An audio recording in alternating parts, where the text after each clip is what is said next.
মানুষ বর্তমানে নিজের জীবন অতিবাহিত করেন, কিন্তু তার জীবনে অতীতকাল এবং ভবিষ্যৎকাল এই দুটোরই সমান গুরুত্ব রয়েছে। অতীতকাল অতিবাহিত হয়ে গেছে এবং সেটা জীবিত থাকে আমাদের স্মৃতি হিসেবে, এবং ভবিষ্যৎ হলো সেটাই যেটা আমরা শুধুমাত্র কল্পনাই করতে পারি। এবার অতীতের কিছু স্মৃতি এমন থাকে যা আমাদের কাছে আনন্দময় হয় না, তা কটু হয়, দুঃখজনক হয়, যন্ত্রণাদায়ক হয়। আমরা যা কিছুই করি তা বদলে ফেলতে পারবো না, কিন্তু ভবিষ্যৎকাল সেটা আমরা রচনা অবশ্যই করতে পারি যদি আজ আমরা শ্রেষ্ঠ কর্ম করি।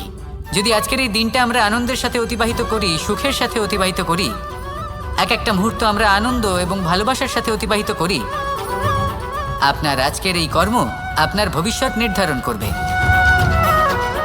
আজ আপনি যেভাবে জীবন কাটাবেন তা ভবিষ্যতে গিয়ে অতীতকালে পরিণত হবে, আর তখন আপনি এমন স্মৃতি খুঁজে পাবেন যেখানে আপনি প্রত্যেকটি মুহূর্ত প্রেম এবং আনন্দের সাথে অতিবাহিত করেছেন, এবং সেই স্মৃতি মধুর হবে। তাহলে আজ শ্রেষ্ঠ এবং উচিত কর্ম করুন। আপনি নিশ্চিত রূপে একটি উজ্জ্বল, শুদ্ধ, পবিত্র এবং আনন্দময় ভবিষ্যৎ লাভ করবেন। আসুন আমার সাথে ভালোবেসে বলুন রাধা রাধা।